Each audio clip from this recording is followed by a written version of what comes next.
Hello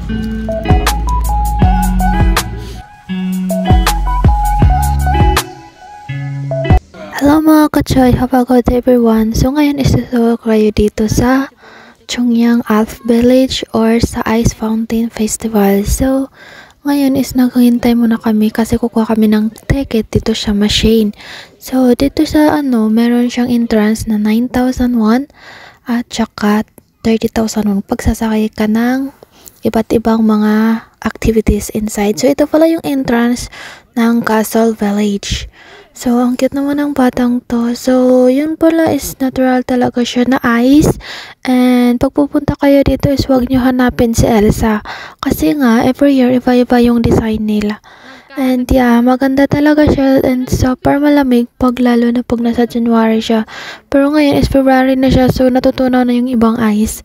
So, actually, minimold talaga nila pag ulan ng talaga ng ice. So, kaya gumastos din sila. Kaya medyo mahal din yung entrance fee nila.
Dito naman pwede kayo pumasok. Imagine niyo na lang nasa loob kayo ng freezer kasi nga malamig talaga siya pag sa loob. And then natural ice, and then ang tigas ng nito, parang like semento siya kasi nga ginamitan nila na iba't ibang materials. I don't know what, but it's so cold.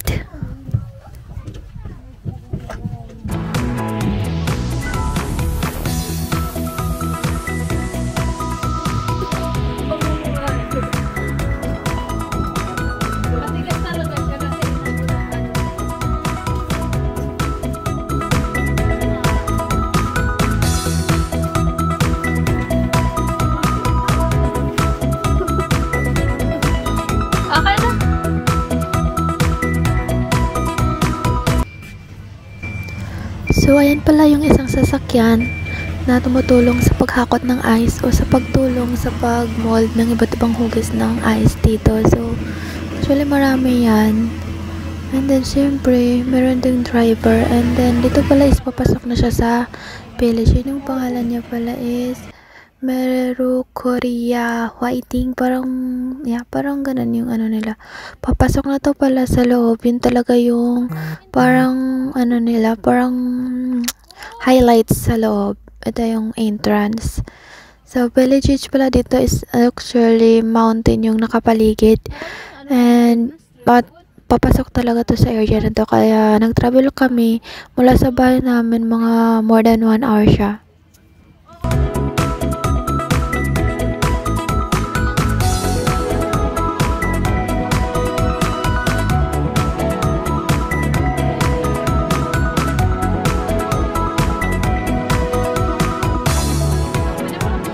So, nandito na pala kami sa loob ng village. At ayan pala yung CR nila. And then, makikita mo na dito yung mga activities nila dito. Isa na yung zip line.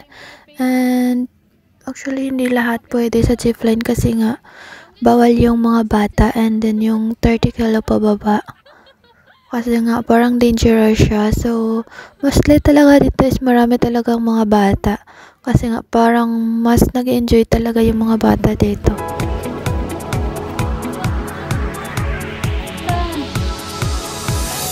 Kababayan!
And dahil nga naboboard ako, so papasok po na ako dito sa loob ng isang village nila na mayroon ding mga characters na minumuhod na mula sa ice. So actually diyan, sobrang ano nila, may nilalagay din sila na plastic para hindi masyado papasok yung hangin at saka yung mainit para hindi mabilis matutunaw yung mga snow. Actually may pa din sila, may pa lights on din. So actually maganda siya pag talaga hindi natutunaw lahat kasi actually ngayon is natutunaw na yung iba kasi nga malapit na siya last week na siya ng February, so nagiba na yung weather, hindi na siya ganun kalamig talaga pag last week of February na siya.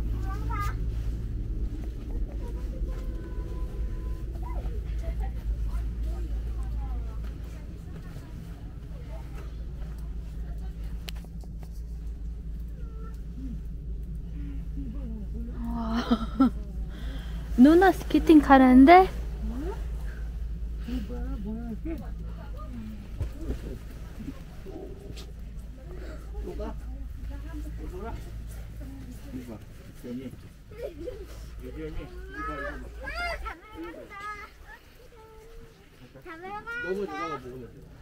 진짜 이제 힘들다.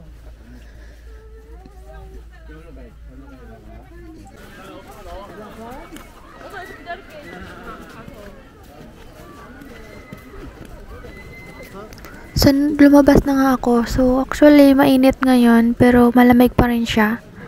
Anong mainit tapos malamig? I mean is, mainit siya, merong araw, pero malamig pa rin yung hangin. Kasi nga, winter pa rin. So, dito naman makikita mo yung nagsi-zipline at saka yung nagsa-sliding sa ice, and malawak din siya dito banda. And ito parang hindi ko alam anong tawag dito. So, parang non-selmi siya sa Korean and then sa English. Parang sliding, I forgot sa talaga yung pangalan. Pero, ito yung para sa mga matatanda. Pwede dito mag-slide din. Sa kabila naman is para sa mga bata. Actually, mataas siya. Actually, hindi nga ako nag-rides kasi nga natatakot ako. Tapos, baka hindi ko makontrol yung yung parang gulong ng sasakyan. Ano ba yan? Basta.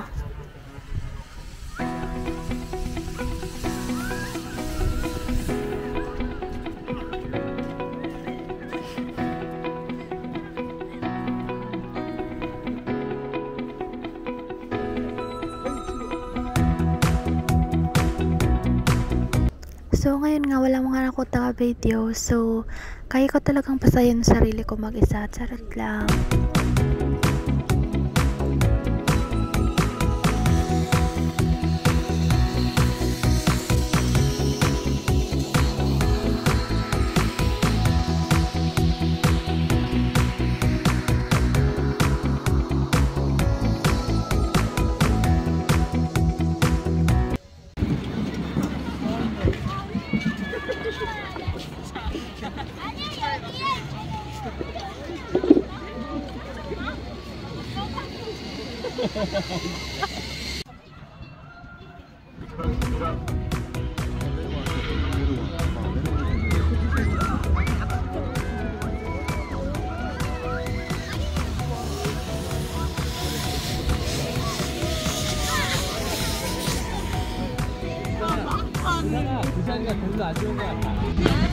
So, dito naman banda is parang ano talaga siya dito, village area. So, pwede ka mag sugba-sugba. Anong sugba-sugbain?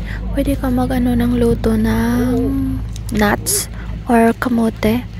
So, iba yun palang ano nuts. Di ko alam. Nakalimutan ko sa English. Pero para siyang ano, yung lasa niya para siyang langka. Ayan, sobrang mainit po siya magluto kasi nga ang lakas ng apoy, ang laki ng mga kahoy nila nilagay. And then, nag-enjoy yung mga matatanda dyan, tsaka yung mga bata. Tapos, maganda siya kasi nga mainit. Tapos, malamig yung weather. So, ayan pala siya yung mukha niya. Pero, parang yung lasa niya is parang siyang jackfruit or langka talaga siya. And then, marami din siyang upuan pag gusto niyong upo. And then, yun pala yung sasakyan is pwede bata and then pwedeng matanda. Iikot ka lang dito sa loob ng village. Actually, makikita mo pag sumakay ka dyan, mostly talaga is mga palayan. Kasi nga village yun dito. Tapos, siyempre, mga punong kahoy kanan. So, ayan yun pala. So, komportable naman. And then, meron din silang mga aso at saka mga kambing and rabbit. So, ayan. Pinapakita nila na as in small village siya. Actually, soon baka mas lalaki to and marami pang mga animals na ilalagay nila dito.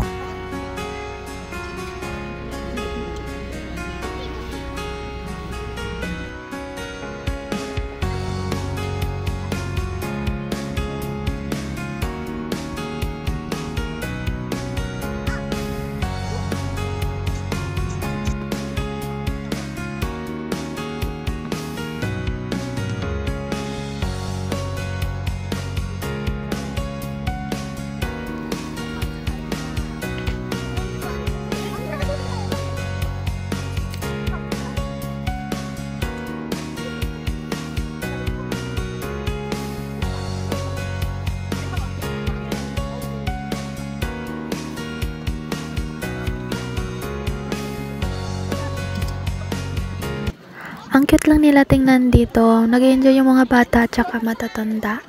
And yeah, hanggang dito lang yung pong video na to. So thank you so much for watching. Please don't forget to like and subscribe. Ito pala yung mga character na so cute. So bye!